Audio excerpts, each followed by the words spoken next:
ముఖ్యంగా విగ్రహారాధన గురించి మాట్లాడుతున్నారు. దానికంటే ముందు నాకు ఒక 3 క్వశ్చన్స్ ఉన్నాయి. అసలు మీరు బ్రదర్ సిరాజా, లేకపోతే శివరామ రాజువా, లేకపోతే మీరు మల్లేషా, లేకపోతే యాదగిర? ఫస్ట్ దీని గురించి మాట్లాడండి.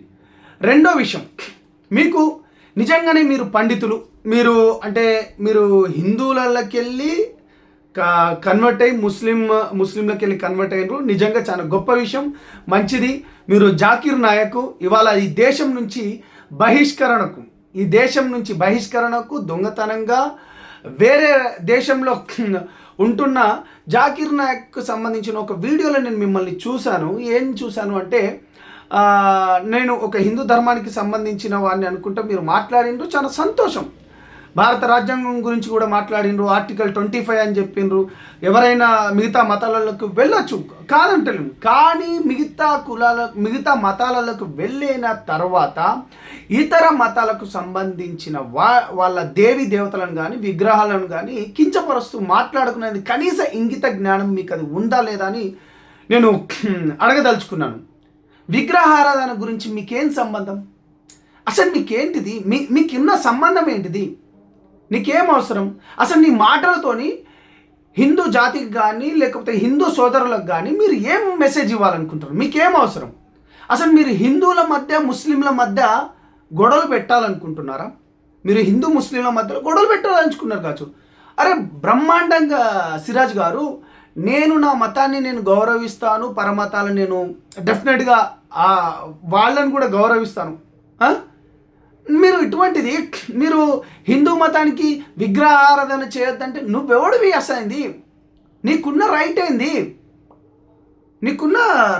నీ మాటల వల్ల ఎవరికి హిందూ ముస్లింల మధ్య గొడవ పెట్టదలుచుకున్నావా, లేకపోతే అసలు నువ్వు హిందువా ముస్లిమా? ఫస్ట్ అది చెప్పు. నీ మాటల వల్ల ఇప్పుడు నువ్వు అండ్ ఇంకొకటి, సిగ్నేచర్ స్టూడియోలో అనేక మంది పండితులు మాట్లాడింది అది పక్కన పెడతాం. నేను దాని గురించి ఇంకా డెప్త్గా పోదలుచుకోలేను. కానీ అసలైంది ఎవరు? రాజశేఖర శర్మ అనే ఒక వ్యక్తిని మీరు తీసుకొచ్చి, ఇక్కడ ఫోటో కూడా నేను పెడతాను. రాజశేఖర శర్మ అనే ఒక వ్యక్తిని తీసుకొని వచ్చి, ఫేక్ పండితులను తీసుకొని వచ్చి, అతని పేరు యూనుస్ ఖాన్ అని వీళ్ళే చెప్తున్నారు. దగ్గర సిగ్నేచర్ స్టూడియోలో 1 రోజులైంది. సిరాజ్ గారు, 1 రోజులు మీరు ప్రచారకులు కదా, మీరు నిజంగానే మీకు 1 రోజులైంది. అసలు అతను ఇప్పటి వరకు మహేందర్ గారు చాలాసార్లు 30 మినిట్స్ దగ్గర, ఆ వీడియోలో 30 మినిట్స్ దగ్గర మీకు అనేక సందర్భంలో మీకు తను అడిగిండు. ఏం అడిగిండ్రు? నిజంగానే మీరు రాజశేఖర శర్మని అతను ఆ ఫేక్ పండితుని తీసుకొని వచ్చి మీరు మాట్లాడిండ్రు కదా, తనని ఒకసారి చూపించండి, తనని మాట్లాడించండి. మహేందర్ గారు చాలాసార్లు మీకు అడిగారు, ఎందుకు ఇవన్నీ ఏం పెట్టదలుచుకున్నారు మీరు? అరే నీకేం సంబంధం బై? నువ్వేనంటే అసలు గాయత్రి మంత్రం చదవమంట. నువ్వెవడివి? నీకెందుకు గాయత్రి మంత్రం చదవాలి? నేను హిందువునే, నాకు గాయత్రి మంత్రం తెలియదు. కానీ నేను నికాసైన హిందువుని, నా ధర్మాన్ని నేను పాటిస్తా, పరమతాలను నేను గౌరవిస్తా. మన ఎలక్షన్స్లలో కూడా నేను పోయినప్పుడు చర్చిలలో పోయినా, మసీదులలో, మా ఇంట్లో కూడా నేను గత వీడియోలో నేను చెప్పాను, ఆ పీర్ల పండగ అని చెప్పేసి మా ఇంట్లో మా పెద్దన్నకు కూడా వస్తుందని కూడా చెప్తున్నాం. మా ఇంటి దగ్గర ఇప్పటికి కూడా మేము చెట్టుకు కూడా అది కట్టుకొని, మా అమ్మ వాళ్ళు డెఫినెట్గా అది ఉన్నారు. నీకేం సంబంధం? గాయత్రి మంత్రంతో నీకేంది, లేకపోతే శివునితోనేంది? అరే మేము ఎవరిని మొక్కితే నీకేంద్రా భయ్? నీకున్న బాధ ఏంది సిరాజ్ గారు? మీకున్న బాధ ఏంటి సిరాజ్ గారు? మీ వల్ల నిజంగా చెప్తున్నాను, ఏంటిది, నీ మాటలకు నేను హట్ అయిన అనుకో.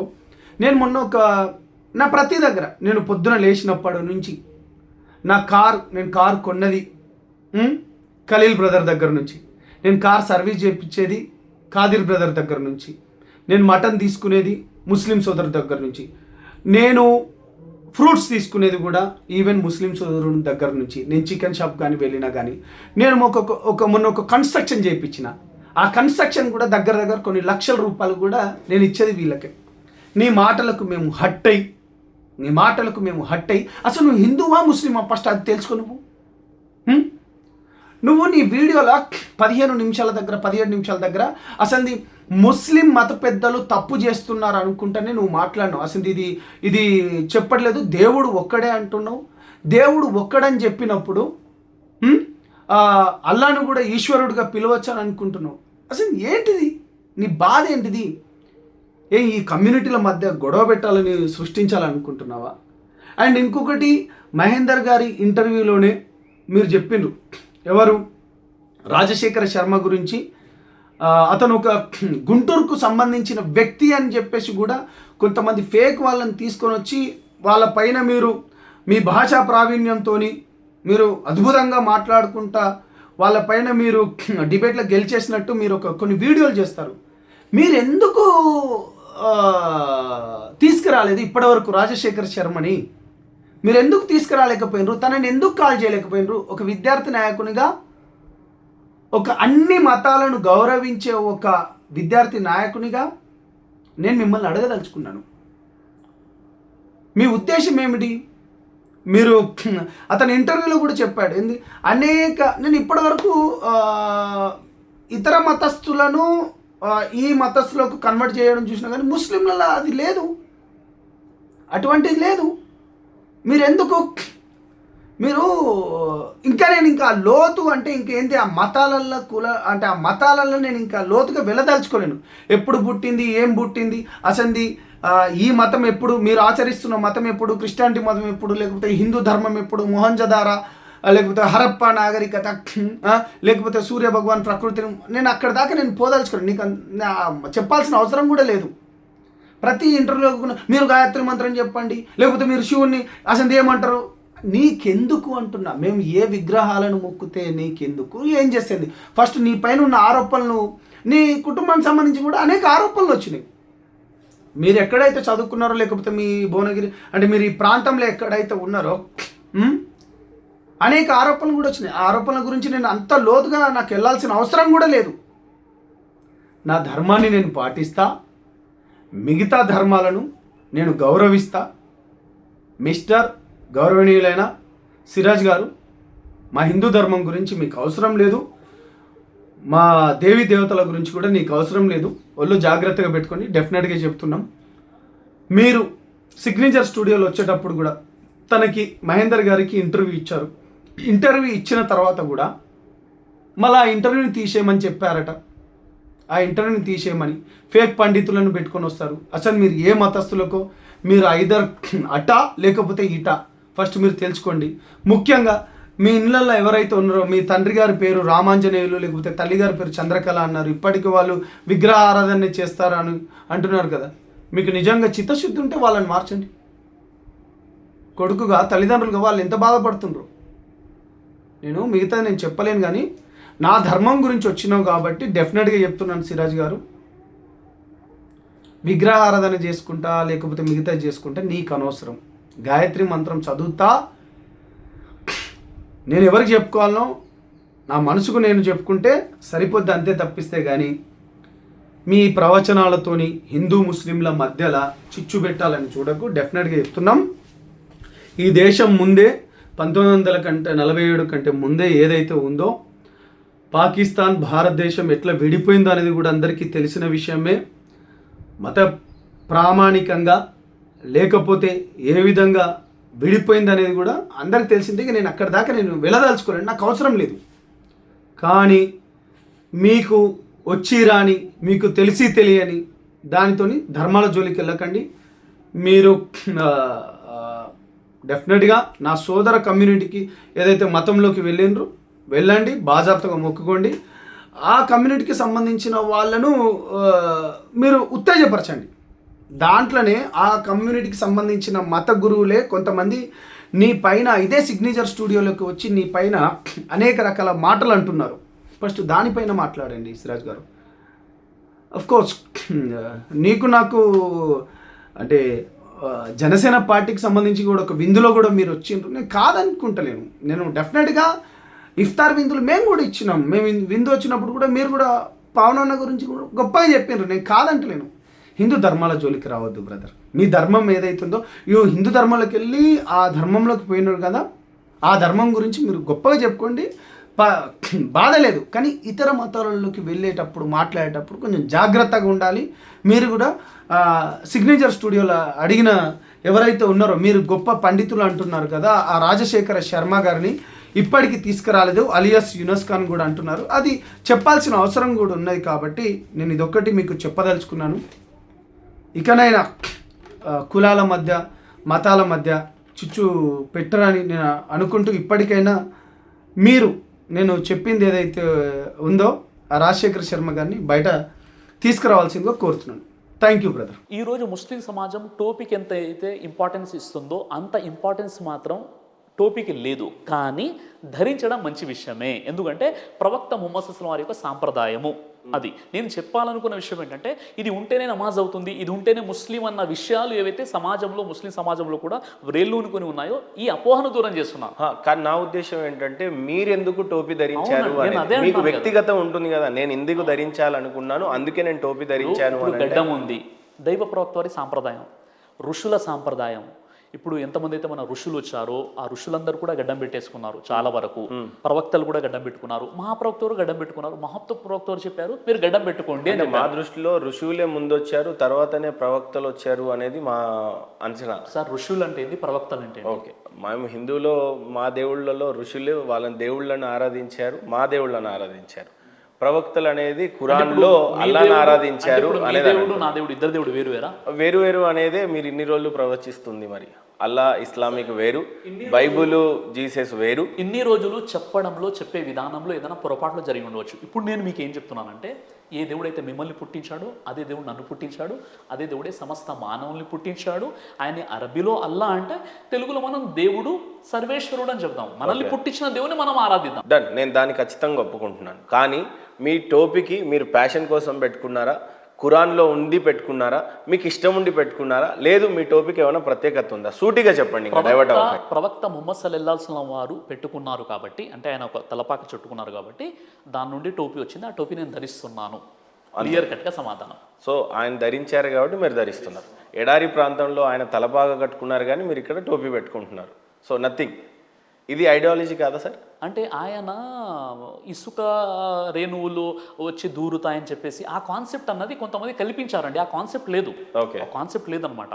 అంటే ఆరాధన చేసేటప్పుడు కొన్ని నియమాలు ఉండడం వల్ల దైవానికి మనం దగ్గర అవుతాం, ఆ ఆలోచన ఉంది తప్ప అదేదో ఇసుక రేణువులు తల మీద పడతాయి అలాంటి ఇప్పుడు మళ్ళీ అక్కడ అరబులు ఇప్పుడు ఎందుకు అది ఫాలో అవుతున్నారు అది కాదనమాట. కొన్ని హదీసులో ఉన్న విషయం అనమాట. అంటే ప్రవక్త వారు తలపాక చుట్టుకునేవారు, ఆ విధంగా వస్త్రాలు ఇలా ఉండేవి, అందులో ఒక భాగం అది. సిరాజ్ గారికి, జాకిర్ నాయక్ గారి సంస్థలకి టైఅప్స్ ఉన్నాయి. మీకు అక్కడి నుంచే అమౌంట్ అందుతుంది, మీకు ఫండింగ్ వస్తుంది జాకిర్ నాయక్ గారి త్రూవే. మీరు కంప్లీట్ జాకిర్ నాయక్ గారి రిప్లికా. జాకిర్ నాయక్ గారిని ఈ దేశం వదిలేసి పొమ్మన్నారా, ఆయనే బహిష్కరించుకున్నారా, బహిష్కరణ చేశారా అనేది నాకైతే పూర్తిగా తెలియదు. మీరే చెప్పాలి. ఆయనకి మీకున్నటువంటి సంస్థ ఒకటేనా, లేదు మీ సంస్థ వేరు, మీరు చేస్తున్నటువంటి పనులు వేరు. జాకిర్ నాయక్ గారు చేసినటువంటి ప్రతి ప్రవర్తనలు ఏదైతే చేశాడో అదే దశలో అదే విధంగా మీరు కూడా చేస్తున్నారు, ఫాలో అవుతున్నారు. అదే కోణంలో మీకు కొంత మొత్తంలో ఫండింగ్ కూడా రేస్ చేస్తున్నారు అనేది ఇంకో ఆరోపణ. సార్ మొదటి విషయం ఏంటంటే, డాక్టర్ జాకిర్ నాయక్ ఎవరైతే ఉన్నారో ఆయన మన భారతదేశంలోని ముంబైకి చెందినటువంటి వ్యక్తి అనమాట. ఓకే, ఆయన 2014 కంటే ముందు ఏదైతే ఆయన ప్రసంగాలు అవన్నీ జరిగాయో మొత్తం భారతదేశ వ్యాప్తంగా విశ్వవ్యాప్తంగా కొన్ని లక్షల మంది ఆయన సభలలో వెళ్తుంటారు. అదేవిధంగా మీకు ద హిందుస్థాన్ టైమ్స్ పత్రిక ప్రపంచంలోని 500 మంది 500 ఇన్ఫ్లుయెన్షియల్ పర్సన్స్లో ఒక వ్యక్తిగా ఆయన్ని కీర్తించడం జరిగింది. ఆయన డాక్టర్ జాకిర్ నాయక్. డాక్టర్ జాకిర్ నాయక్ గారు ఉన్నప్పుడు కొన్ని లక్షల మంది ఆయన ప్రోగ్రామ్స్కి వెళ్ళారు. కొంత పండితులతో శ్రీ రవిశంకర్ గారితో డిబేట్ జరిగింది, విలియం క్యామిల్స్తో డిబేట్ జరిగింది. ఇలా చాలా పెద్ద పెద్ద డిబేట్స్, చాలా పెద్ద కార్యక్రమాలు చేసినటువంటి వ్యక్తి డాక్టర్ జాకిర్ నాయక్ గారు.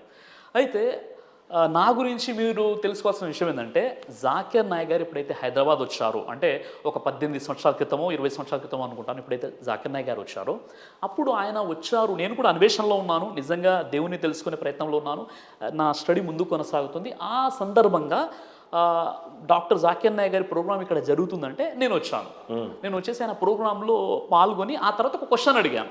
దాని తర్వాత ఒక 2 సందర్భాల్లో ప్రోగ్రామ్స్లో ఏదో అక్కడ, ఎందుకంటే ఇప్పుడు జాకిర్ నాయక్ నన్ను గుర్తుపట్టారు, జాకిర్ నాయక్ దగ్గర నేను ట్రైనింగ్ తీసుకోలేదు, జాకిర్ నాయక్తో ఇలాంటి ప్రత్యేకమైన సంబంధాలు లేవు, జాకిర్ నాయక్తో ఫండింగ్ అసలే లేదు. గమ్మత్తైన విషయం ఏంటంటే జాకిర్ నాయక్ నన్ను గుర్తుపట్టారు. అయితే ఇప్పుడు ప్రధానమైనటువంటి ఆరోపణ ఏంటంటే డాక్టర్ జాకిర్ నాయక్ గారికి ఉగ్రవాద సంబంధాలు ఉన్నాయా, లేదా డాక్టర్ జాకిర్ నాయక్ గారిని ఈ దేశం బహిష్కరించిందా? దీనికి సంబంధించినటువంటి అపోహలు ఏంటో మనం తెలుసుకుందాం. మొట్టమొదటిగా మీరు తెలుసుకున్న విషయం ఏంటంటే, ప్రధానంగా జాకిర్ నాయక్ గారు ఇండియాకి రాకపోవడానికి ప్రధాన కారణం ఇండియా జాకిర్ నాయక్ని బహిష్కరించిందా, లేదా ఏ రకమైనటువంటి చెప్తాను మీకు నేను. అయితే డాక్టర్ జాకిర్ నాయక్ గారు మన భారతదేశ వాస్తవ్యులు, చాలా పెద్ద ఇన్ఫ్లుయెన్సర్, చాలా పెద్ద కంపారిటివ్ స్టడీస్ యొక్క ఆయన రీసెర్చర్, మరియు చాలా పెద్ద వక్త, ఆయన స్పీకర్. అయితే ఆయన ఉన్నప్పుడు దాదాపుగా ప్రతి వర్గానికి చెందిన వ్యక్తి కూడా ఆయన్ని కలిశారు, ఆయన ప్రోగ్రామ్స్ విన్నారు. ప్రత్యక్షంగానో పరోక్షంగానో ఆయన వీడియోలు, ఆయన యొక్క బోధనలు విన్నటువంటి వారే ఉన్నారు. అంటే సేమ్ మీరు అదే ఫాలో అవుతున్నారు కదా సార్? నేను అదే ఫాలో అవ్వట్లేదు. క్రిస్టియన్ అందరు మీ సభకు వస్తారు, జాకిర్ నాయక్ గారు లాగా మీరు వేదిక మీద ఉంటారు, సేమ్ క్వశ్చన్స్ మిమ్మల్ని అడుగుతారు, సేమ్ మీరు ఆన్సర్ చెప్తారు. అది కాదు, అది కూడా అది రాంగ్ అనమాట. నేను చెప్తాను.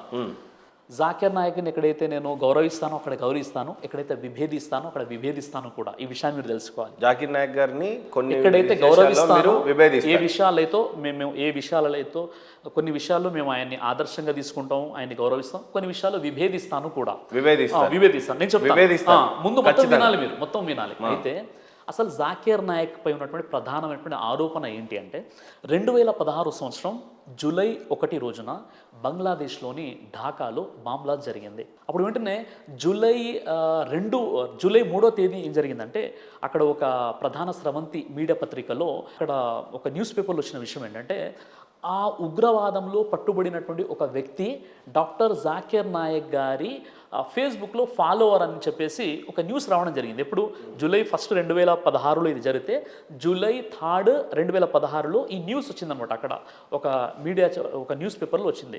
ఆ తర్వాత జూలై 4th మన భారతదేశం మొత్తం కూడా డాక్టర్ జాకిర్ నాయక్ ఉగ్రవాదాన్ని ప్రోత్సహిస్తున్నాడు,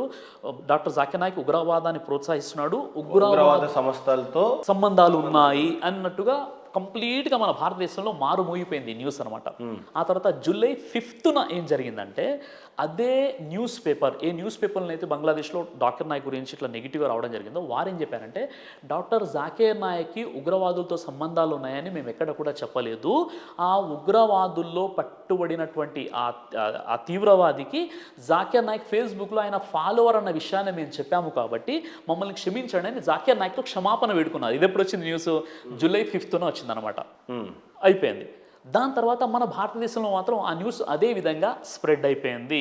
దాని తర్వాత ఒక వారం రోజుల పాటు ఇది మన మహారాష్ట్ర ఇంటెలిజెన్స్ డిపార్ట్మెంట్ వారు ఏం చేశారంటే, పూర్తిగా ఆయనపై విచారణ జరిపించి వారు చెప్పిన విషయం ఏంటంటే, డాక్టర్ జాకిర్ నాయక్కి ఉగ్రవాదులతో సంబంధాలు ఉన్నట్టుగా బలమైనటువంటి ఆధారం ఎక్కడ కూడా మాకు కనిపించలేదు, కాబట్టి మేము ఆయన్ని ఉగ్రవాదిగా చిత్రీకరించలేము, ఒకవేళ ఆయన భారతదేశానికి వచ్చినా మేము అరెస్ట్ చేయలేమని చెప్పేసి మహారాష్ట్ర ఇంటెలిజెన్స్ డిపార్ట్మెంట్ ఒక రిపోర్ట్ ప్రభుత్వానికి ఇవ్వడం జరిగింది. మరి అదేంటి, ఇంటెలిజెన్స్ వ్యవస్థ అంతా కూడా జాకిర్ నాయక్ గారిని అప్పచెప్పాలి, ఆయన పాకిస్తాన్లో ఉన్న, బంగ్లాదేశ్లో ఉన్న అప్పచెప్పాలి, ఇప్పుడు ప్రస్తుతం ఆయన సింగపూర్లో ఉన్నాడు అనేది కూడా నేను మొత్తం నా టాపిక్ మొత్తం ముందు కొనసాగించండి మీరు.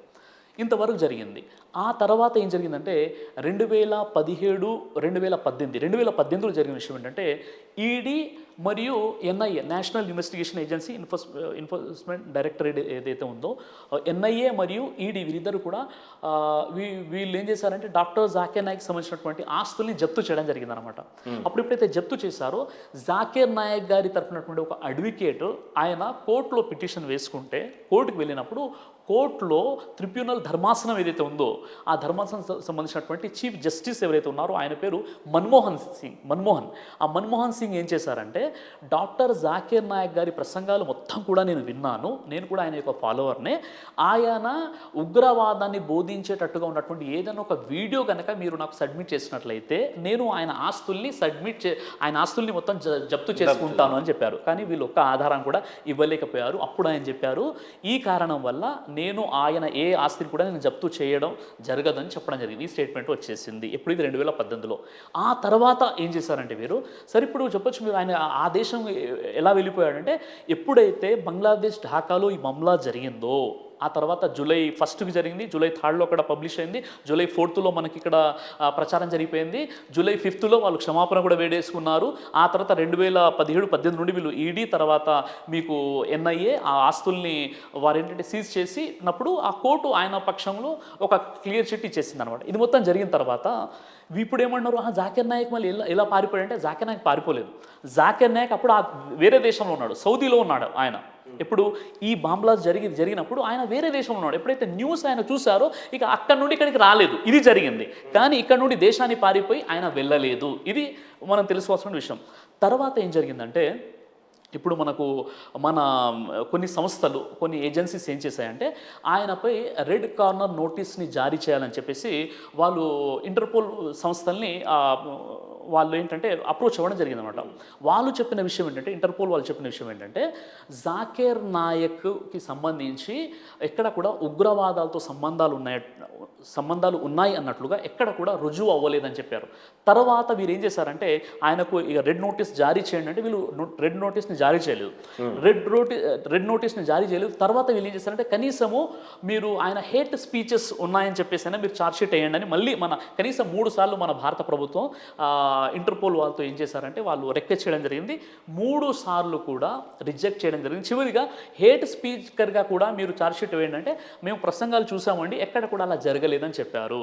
ఇప్పుడు ఒకవేళ రెడ్ కార్నర్ నోటీస్ కనుక జారీ చేసినట్లయితే మొన్న ఆయన పాకిస్తాన్ వెళ్ళాడు, ఏదో దేశాలు మలేషియా, ఖతర్ వెళ్ళాడు, ఆయన ఇన్ని దేశాలు ఎలా తిరగలుగుతాడు? ఇది విషయం అనమాట. కాబట్టి ఇది పొలిటికల్గా జరిగినటువంటి ఒక కుట్ర అయినప్పటికీ కొన్ని విషయాల్లో జాకిర్ నాయక్ గారు మాట్లాడే విధానమైన ఆ క్వశ్చన్ ఆన్సర్స్లో అంటే కొంతమంది చాలా వాళ్ళ మనసుకు బాధ కలిగేలా కూడా కొన్ని సమాధానాలు ఇస్తుంటారు. ఆ విధానాన్ని నేను ఇష్టపడను. ఇలా చేస్తేనే ఖచ్చితంగా ఇలా ఉంటుందని కొన్ని విషయాలు చెప్తూ ఉంటారు. ఆ విషయాన్ని ఆ వే ఆఫ్ అప్రోచ్ ఏదైతే ఉందో దానికి నేను ఒక్క ఉదాహరణ చెప్పండి. మీరు విభేదించే ఉదాహరణ ఏదన్నా ఒకటి చెప్పండి. ఉదాహరణకి డాక్టర్ జాకిర్ నాయక్ గారు శ్రీ రవిశంకర్ గారితో డిబేట్ చేశారు. The concept of God in Hinduism and Islam అనేటటువంటి అంశంపై బెంగళూరులో చాలా పెద్ద డిబేట్ జరిగింది. 5 లక్షల మంది వెళ్ళారనమాట.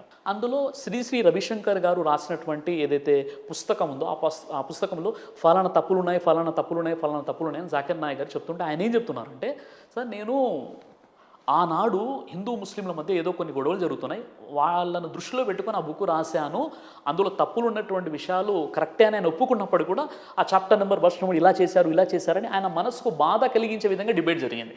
అంటే చూస్తుంటే నాకు అనిపించింది ఒక వ్యక్తి రియలైజ్ అవుతున్నాడు, అయినప్పటికీ కూడా నువ్వు చేసిన తప్పు ఇదని ఈ విధంగా అన్నారు.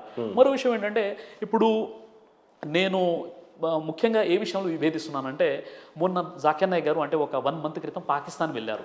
జాకిర్ నాయక్ గారు పాకిస్తాన్ వెళ్ళడం నాకు అస్సలు నచ్చలేదనమాట. ఆ తర్వాత ఉండి ఇంకా నేను చాలా ఫీల్ అయిపోయాను. ఎందుకంటే పాకిస్తాను ఆయన వెళ్ళడం, అక్కడ ప్రసంగాలు చేయడము, ఆ తర్వాత అక్కడ ఉన్నటువంటి క్రైస్తవులు అడిగినటువంటి ప్రశ్నలు కూడా చాలా ఆయన సమాధానం చెప్పడంలో ఏంటంటే నాకు అంతగా నచ్చలేదనమాట.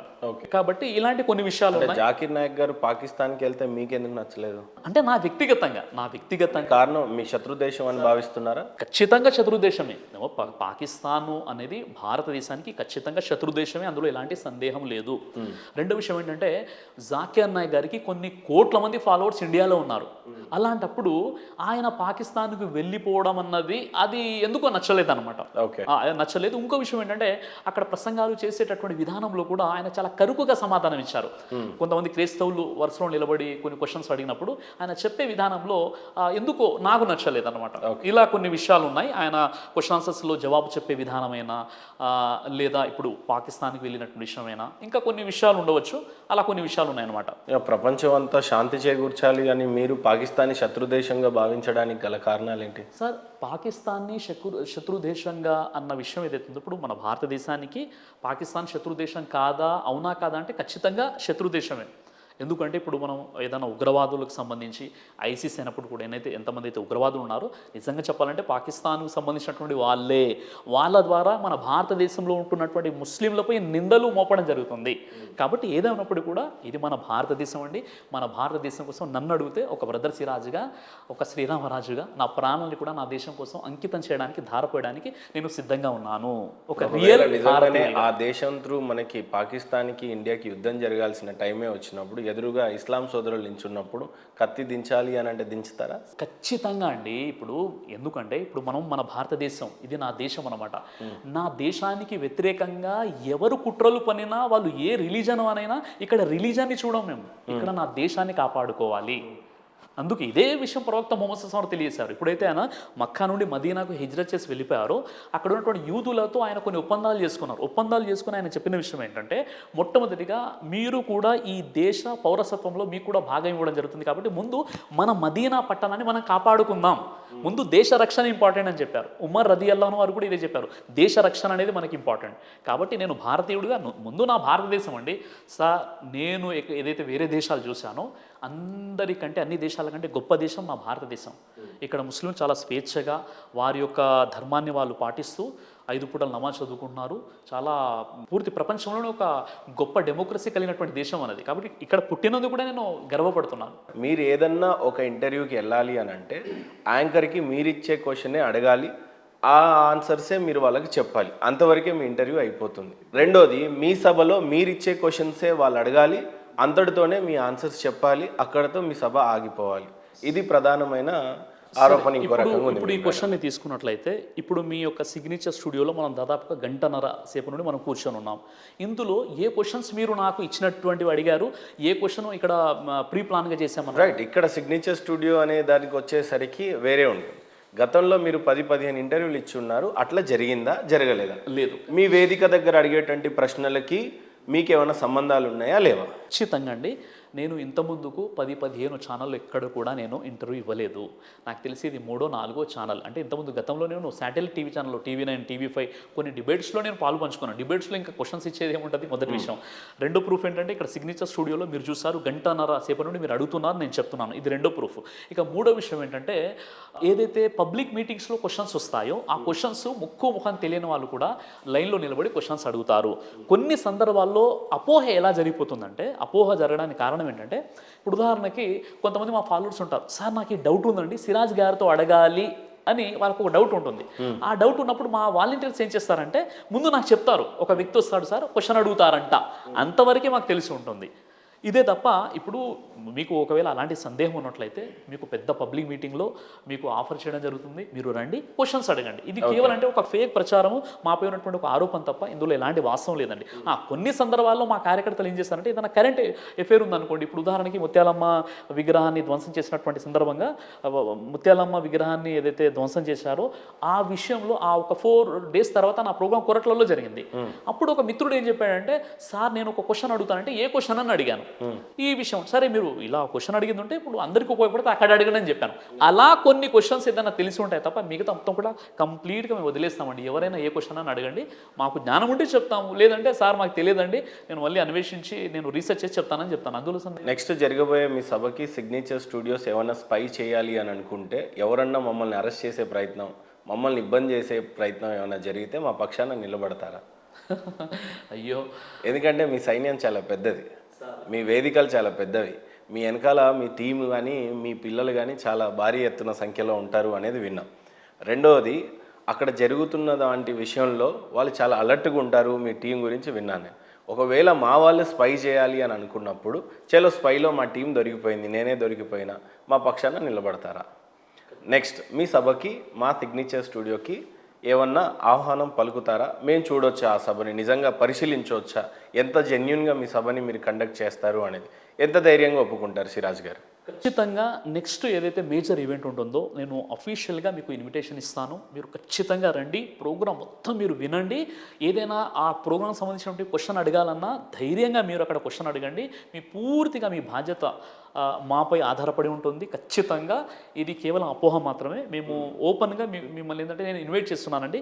మీకు నెక్స్ట్ ప్రోగ్రామ్ ఎప్పుడైతే ఉంటుందో జరిగే ప్రయత్నాలు లాంటివి జరుగుతాయి. విషయం ఏంటంటే, దాదాపుగా 18 సంవత్సరాలు నేను ఈ ఫీల్డ్లో ఉన్నాను. ఈ రోజు వరకు కూడా ఒక చిన్న కమ్యూనల్ వైలెన్స్ కానీ, ఒక చిన్న గొడవ కానీ జరగలేదు. మాపై అలాంటి ఆరోపణ కూడా లేదు. దాదాపు 1.5 hour పాటు kind of interrogation, kind of interview జరిగింది అని అనుకుంటున్నా, క్షమించాలి అలా ఆ పదం వాడినందుకు. బట్ ఆ కైండ్ ఆఫ్ ఫీల్లోనే జరిగింది. మీ సోదరులు కానీ మీ ఫాలోవర్స్ కానీ ఎవరైనా మా మీద దాడులు చేసే ఆస్కారం ఉందా? సార్, మా దగ్గర దాడులు జరిగే ఆస్కారాన్ని పక్కన పెట్టేస్తే మమ్మల్ని వచ్చేసి ఇబ్బంది పెట్టి మమ్మల్ని దూషించినా వారికి అదే సమాధానం ఇవ్వకూడదని ఖురాన్లో ఉంది. ఓకే. ఖురాన్లో సూరే హామ్యం సజ్దా సూర నంబర్ 41 ఆయత నంబర్ 34లో, ఓ ప్రవక్త మంచి చెడు రెండు ఒకటి కాదు, నువ్వు చెడును శ్రేష్టమైన మంచి ద్వారా తొలగించు అని దైవం అంటున్నాడు. కాబట్టి ప్రవక్త ముహమ్మద్ సల్లల్లాహు అలైహి వసల్లం నమాజ్ చదువుకుంటుంటే ఆయనపై ఈ యొక్క ఏనుగు మలినాన్ని వేశారు, ఆయనపై రాళ్ళ వర్షం కురిపించారు, ఆయన వెళ్ళే దారిలో ముళ్ళు పరిచారు. ఏనాడు కూడా ప్రవక్త ముహమ్మద్ సల్లల్లాహు అలైహి వసల్లం వారు తిరిగి రివెంజ్ అనేది తీసుకోలేదు. ఈరోజు ముహమ్మద్ ప్రవక్త వారిని దూషించారని చెప్పేసి రోడ్ల మీదకి వచ్చేసి ఎవరైతే ధర్నాలు చేస్తున్నారో ఇవన్నీ కూడా అవగాహన రాహిత్యం కారణంగా చేసే పనులాంటివి. ఎందుకంటే ఇప్పుడు ప్రవక్త ముహమ్మద్ సల్లల్లాహు అలైహి వసల్లం వారిని ఎవరైనా దూషించినందుకు ప్రవక్త వారి గౌరవం తగ్గదు. ఈరోజు ఎలాంటి చిత్రపటం ఎలాంటి ఫోటో లేకుండానే 200 కోట్ల మంది ఫాలోవర్స్ ఉన్నటువంటి వ్యక్తి ప్రవక్త ముహమ్మద్ సల్లల్లాహు అలైహి వసల్లం వారు. అలాంటి వ్యక్తి అంటే ఈ 200 కోట్ల జనాభా మొహమ్మద్ ప్రవక్త వారిని ఫాలో అవుతున్నారా, అల్లాని ఫాలో అవుతున్నారా? సార్ ఇప్పుడు ఫాలో అనేది ప్రవక్త అవుతారు, వర్షిప్ అనేది దైవాన్ని చేస్తారు, ఆరాధన అనేది. బాగా చెప్పారు. కాబట్టి ఫాలో అవ్వడం ఏంటి? ఫాలో అవ్వడం అంటే ఆయన్ని అనుసరించడం. ఇప్పుడు ముహమ్మద్ ప్రవక్త వారు ఎక్కడ కూడా నేను దేవుణ్ణి లేదా ఇప్పుడు మొహమ్మద్ ప్రవక్త గారిని అనుసరించకుండా స్వర్గానికి వెళ్ళొచ్చా ఎవరైనా? సార్ ఇప్పుడు అందులో ఇప్పుడు ఉదాహరణకి వేదాల ప్రకారంగా కూడా ప్రవక్త ముహమ్మద్ సల్లల్లాహు అలైహి వసల్లం యొక్క ప్రస్తావన ఉంది. వేదాలలో ముహమ్మద్ ప్రవక్త ప్రస్తావన ఉంది. ఎందుకు మీరు అలా అంటున్నారు? సంతోష్ గణపాటి గారు మొత్తం మీకు చెప్పారు కదా. సంతోష్ అల్లా అనే పదం వేదాలలో ఎక్కడ ఉన్నా సరే ఆయన పురోహితం మానేసుకుంటాను అని చెప్పేసి మీకు సవాల్ ఇవ్వడం కూడా జరిగింది. ఆ ఇంటర్వ్యూ పూర్తిగా నేను వినలేదు, మీకు నేను చూపిస్తాను వీలైతే. అయితే విషయం ఏంటంటే, ఒక విషయం ఇప్పుడు ముందుగా హిందూ మత గ్రంథాలలో రైట్, ఫస్ట్ ఇది అయిపోని మేము సిగ్నేచర్ స్టూడియోస్ వారు వచ్చి షిరాజ్ మహమ్మద్ గారి యొక్క సభని ఖచ్చితంగా చూడాలనుకుంటున్నాం. చూసి అక్కడి నుంచి కంక్లూజన్ ఇవ్వాలనుకుంటున్నాం. ఖచ్చితంగా అనేక రకాల అపోహలు ఏవైతే నెలకొనుకున్నాయో ఈ సందర్భంలో ఖచ్చితంగా మేము ఒక అథెంటిక్గా మొహమ్మద్ సిరాజ్ గారు చెప్పేటువంటి ధర్మం కరెక్ట్గా ఉంది, చాలామందికి ఖచ్చితమైన బోధనలు బోధిస్తున్నాడు, ఇక్కడ మత మార్పిడి జరగట్లేదు, ఖచ్చితంగా ఒక ధర్మాన్ని పాటించండి, అది అల్లా కాదు అని అన్నారు మీరు ఇందాక. అల్లాని ఫాలో అవ్వమనట్లేదు, స్వచ్ఛమైన ఒక దేవుణ్ణి ఫాలో అవ్వమంటున్నారు. ఆ దేవుడు ఎవరో ఇంతవరకు మీరు చెప్పలేదు. అయితే ఫస్ట్ మమ్మల్ని రాణిస్తారా, అక్కడిది ఉంది చూడనిస్తారా, ప్రజలకు తెలియజేయమనే విధంగా మాకు అవమానం ఉంటుంది. నెక్స్ట్ సభ కూడా ఎప్పుడు ఉంటుందో ఇప్పుడే చెప్పండి. 15th డిసెంబర్ మెదక్ డిస్టిక్లో ప్రోగ్రామ్ ఉంది. 15th డిసెంబర్ రోజు ఇంతమంది వ్యూవర్స్ చూస్తున్నారు కాబట్టి వీళ్ళందరి సమక్షంలో నేను మీకు ఆహ్వానం పలుకుతున్నాను. 15th డిసెంబర్ రోజు నా ప్రోగ్రాం ఉంది, మీకు నేను ఇన్విటేషన్ ఇస్తున్నాను, మీరు రండి. అందులో హిందూ ముస్లిం క్రైస్తవులు కూడా ఉంటారు, పెద్ద ప్రోగ్రాం అది. ఆ ప్రోగ్రాంలో మీరు కంప్లీట్గా మీరు ఆ ప్రోగ్రాం వినండి, ఆ తర్వాత ఏదైనా సందేహం ఉంటే అడగండి. అక్కడ ఏం జరుగుతుందో మీరు తెలుసుకొని మీరు మీ యొక్క సిగ్నేచర్ స్టూడియోలో కూడా మీరు టెలికాస్ట్ చేయండి. చలో రైట్, ఇది క్లియర్గా పిలిచారు. రెండో విషయం, ఇప్పుడు మన సంతోష్ ఘనపాటి గారు ఏదైతే విషయం చెప్పారో అది ఏంటంటే, వేదాలలో ముహమ్మద్ ప్రవక్త ప్రస్తావన లేదు, పురాణాలలో లేదు, ఇతిహాసాలలో లేదు. కల్కి అవతారు అంటే ఆయన ముహమ్మద్ ప్రవక్త కాదు, లేదా నరాశంస అంటే అది అగ్నిని స్తుతించినటువంటి మంత్రాలు, ఈయన పెడార్థాలు తీసి ఆయనకు అనుకూలంగా ఆయన మతాన్ని ప్రచారం చేస్తున్నాడు అన్న కోణంలో ఎవరు చెప్తున్నారు? సంతోష్ ఘనపాటి గారు చెప్తున్నారు. ఒక చిన్న విషయం ఏంటంటే, వేదాలు అనేవి చాలా గొప్ప గ్రంథాలు కదండి. వేదాలు అంటే విద్ అనే ధాతువు నుండి వేదం అనే పదం ఏర్పడింది. దీని అర్థం ఏంటి? జ్ఞానము మరియు తెలుసుకోవడం అనమాట. అంటే వేదాలలో ప్రవక్త ముహమ్మద్ సల్లల్లాహు అలైహి వసల్లం వారి గురించి ఉంటే అంతకంటే అదృష్టమైనటువంటి విషయం, గొప్ప విషయం మరొకటి ఏది ఉంటుంది? నిజంగా చెప్పాలంటే ఈ ప్రపంచంలో సెకండ్ లార్జెస్ట్ రిలీజన్ అనమాట. ఏంటి? ఇస్లాం. నేను చెప్తున్నాను అదే హిందూ ధర్మం ప్రకారంగా వేదాలు అనేటివి అతి పురాతనమైనవి. అల్లా గురించి ప్రస్తావించటం కానీ ఎక్కడ వేదంలో చేయలేదు అనేది ప్రధాన. ముహమ్మద్ ప్రవక్త, దాని తర్వాత రెండోది ఖురాన్ అనేది దివ్య గ్రంథం, మొన్న పుట్టింది, వేదాలు ముందు పుట్టినాయి అనేది మా వాదన. వేదాలు అనేవి ఎప్పుడో పుడితే ఇప్పుడు ఇక్కడ అల్లా గురించి ఎందుకు ఉంటుంది, మొహమ్మద్ ప్రవక్త వారి గురించి ఎందుకు ఉంటుంది అందులో? సరే నేను చెప్తాను. ఏదైతే సంతోష్ ఘనపాటి గారు చెప్పారో మొహమ్మద్ ప్రవక్త వారి ప్రస్తావన హిందూ మత గ్రంథాల్లో ఎక్కడ కూడా లేదు, ఈయన కేవలం అబద్ధాలు పలుకుతున్నాడు అని సంతోష్ ఘనపాటి గారు చెప్పారు కదా. ఇప్పుడు మీరు గుర్తుపెట్టుకోండి, మహాభవిష్య పురాణం ప్రతిసరపరం 3 కాండం 3 అధ్యాయం 3 శ్లోకము 7 మరియు 8. ఎతస్మిన్నంతరేం లేచ ఆచార్యేన సమన్వితా మహామద ఇతి ఖ్యాతా శిష్య శాఖా సమన్విత రూపచ్చైవ మహాదేవం మరుస్థల నివాసనం. ఒక మ్లేచ్చుడు నిరక్షరాసుడైన ఒక బోధకుడు తన శిష్యులతో పాటు వస్తాడు. ఆయన పేరు మహమ్మద్. ఆయన ఎడారి ప్రాంతానికి చెందినవాడే ఉంటాడు. చాలా ఖచ్చితంగా మహాభవిష్య పురాణం ప్రసరపురం 3 కాండం 3 అధ్యాయం 3 శ్లోకం 7 అడుగుదామా సంతోష్ గణపాటి గారిని ఈ విషయం? నేను సార్ ఆయన కూర్చోబెట్టండి, మీరు అసలు ఆయన ఉంటారనుకున్నాను నేను. మీరు పారిపోతారేమో అని ఆయన ఉద్దేశం, ఇప్పుడు మీరు రారు అనేది ఆయన ఉద్దేశం. ఇప్పుడు ఆయన అనుకుంటున్నారు అలా. నేను చెప్పేది ఏంటంటే, ఇప్పుడు నేను మహాభవిష్య పురాణం రిఫరెన్స్ నేను చెప్పాను. విషయం ఏంటంటే, నేను ఇప్పుడు ఈ సందర్భంగా నేను చెప్పే విషయం ఏంటంటే, మొహమ్మద్ ప్రవక్త ప్రస్తావన నేను చెప్పడం కాదు, అసలు నాకు ఎలా తెలిసింది. ఒక చిన్న విషయం, ఇది కన్క్లూజన్ అవ్వాలి సార్. ఇది ఫస్ట్ మమ్మల్ని మీ సభకు పిలుస్తున్నారు, క్లియర్. మిమ్మల్ని సభకు పిలుస్తున్నాను. ఇదే గణపాటి గారితో మీరు కూర్చుంటారు, ఖచ్చితంగా మీరు కూర్చుందాం. నేను ఒక విషయం ఏం చెప్తున్నానంటే, ముందు ఇది కన్క్లూజన్ అవ్వనివ్వండి. నేను మీకు ఏం చెప్తున్నానంటే, మీకు నేను చెప్పే విషయం ఏంటంటే సార్, మొహమ్మద్ ప్రవక్త వారి గురించి హిందూ మత గ్రంథాల్లో ఉందా లేదా అన్న విషయంలో పండిత్ వేద్ ప్రకాష్ ఉపాధ్యాయ ఉన్నారు. ఇప్పుడు అయితే అడుగుతాయని అంతకు మించి మిమ్మల్ని ఇబ్బంది పెట్టాను, నేను జస్ట్ అడిగేస్తాను అంతే. ఒక చిన్న విషయం సార్. ఇప్పుడు మీకు ఏం చెప్తున్నానంటే, ఇప్పుడు పండిత్ వేద్ ప్రకాష్ ఉపాధ్యాయ ఉన్నారండి. ఈయన MA సంస్కృతం. ఈయన కల్కి అవతార్ అనేటటువంటి ఒక పుస్తకం రాశారు. అంతిమ ఋషి ఆరు కల్కి అవతార్ అనేటటువంటి ఒక పుస్తకం రాశారు అనమాట. ఆయన బుక్ యొక్క తెలుగు ట్రాన్స్లేషన్ ఇది మీరు ప్రింట్అవుట్ తీసుకోండి. ఇది మొత్తం కూడా ఆయనకి ఇవ్వండి. ఎవరు? సంతోష్ ఘనపాటి గారికి నా తరపున ఒక గిఫ్ట్ అని, లేదా నేను బుక్ ఇచ్చి వెళ్తాను, అది మీరు ఇవ్వండి. తర్వాత ఇది ఒక బుక్, ఇదేముంది? కల్కి అవతార్ ప్రవక్త మొహమ్మద్ సల్లం. నిజంగా ప్రవక్త మొహమ్మద్ వారు కల్కి అవతార్ ఎలా అవుతారు? ఏ ఇయర్ లో దీన్ని ప్రింట్ చేశారు? ఇప్పుడు కంప్లీట్ గా డీటెయిల్స్ ఉన్నాయండి.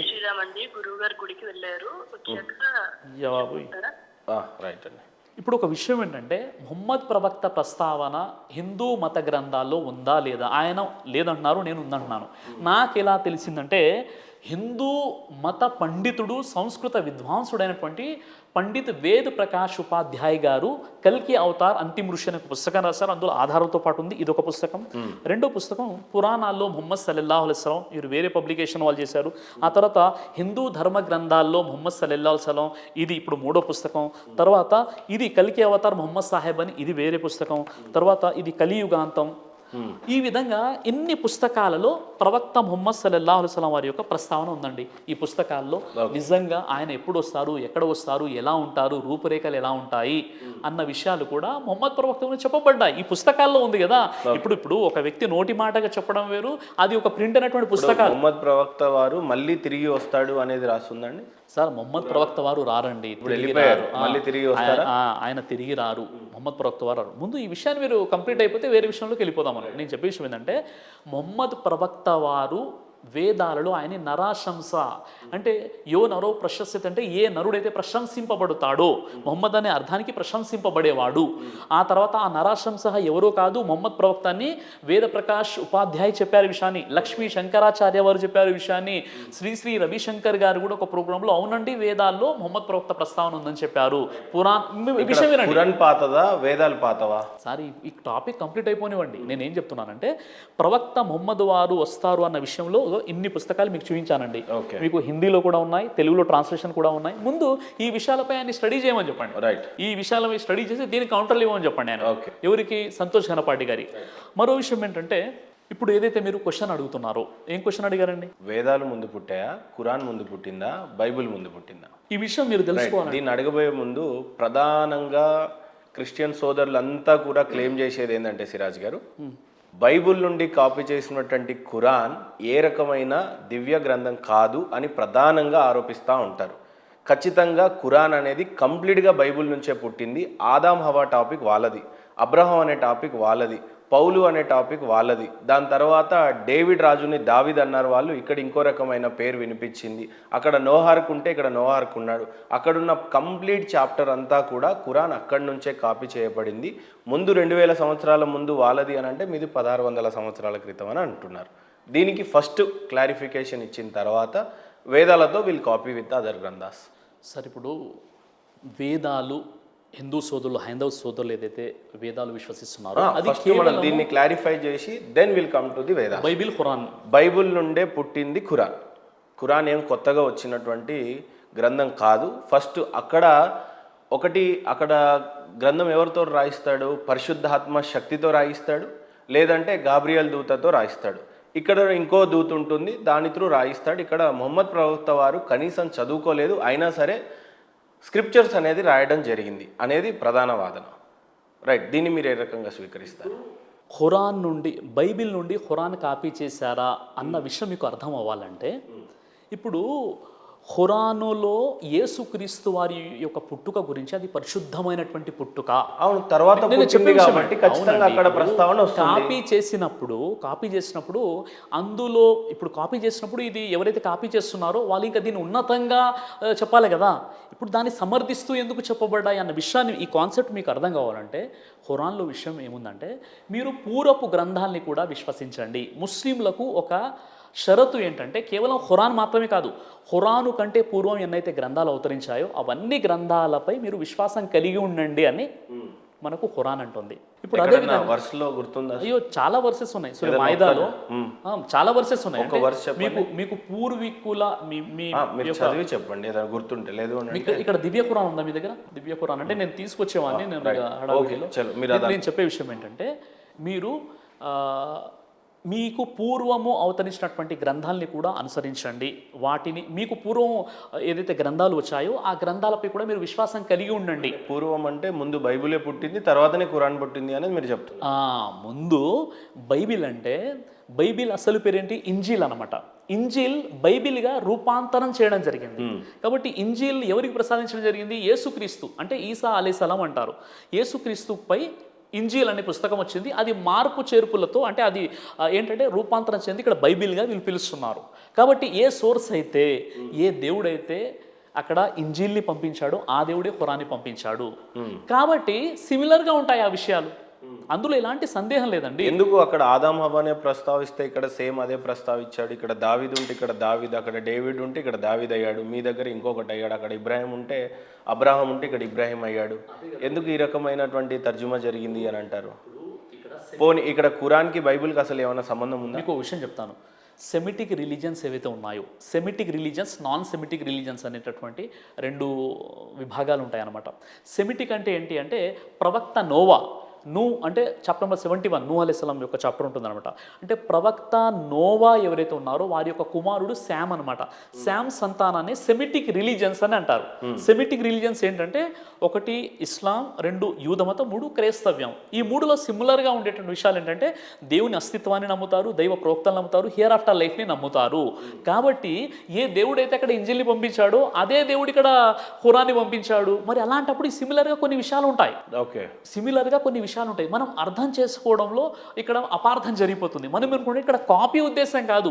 ఇక్కడ కాపీ అని మీకు ఈ థాట్ ఎందుకు వస్తుందంటే, బాబు ఏ దేవుడైతే ఇక్కడ నీ ఇంజిల్ని పంపించాడో అదే దేవుడు ఖురాన్ని పంపించాడు. మరి అలాంటప్పుడు ఇక్కడ ఆ దేవుని మనం గుర్తించాలి. ఆ దేవుని యొక్క గొప్పతనం అది. అలా కాకుండా ఇక్కడ ఆలోచన ఎలా వస్తుందంటే, లేదండి ముందు మా బైబిల్ వచ్చింది, తర్వాత ఖురాన్ వచ్చింది కాబట్టి ఖురానుడి కాపీ చేశారన్న సంకుచిత మనస్తత్వం రావడానికి కారణం ఏంటంటే, ఒక మూలం ఎవరైతే మూలంగా ఉన్నటువంటి, ఇప్పుడు గాబ్రియేలు దూత, అదే గాబ్రియేలు మొహమ్మద్ ప్రవక్త దగ్గరికి వచ్చింది, అదే గాబ్రియేలు యేసుక్రీస్తు వారి వద్దకు వచ్చేసింది.